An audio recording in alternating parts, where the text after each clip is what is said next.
truck just arrived, which means pretty soon we're going to have a concrete truck here. And as soon as that happens, we're going to start to pour the concrete in these forms that we put up today.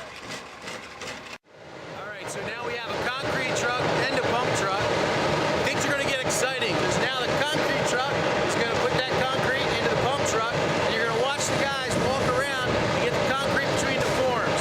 So we're just about getting ready to pour here.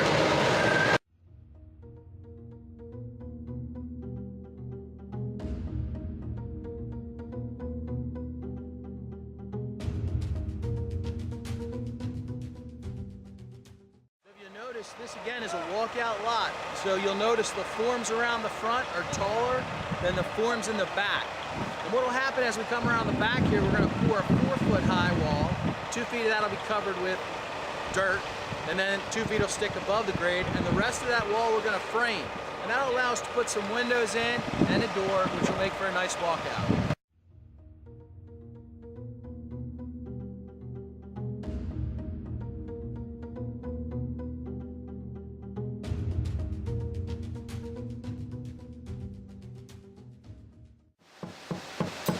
So the guys are pouring concrete above, and as it's coming down, it's filling the form up, which is what you see here. And as you can see, it's covering those ties, and that'll come right up to the top level of this concrete wall.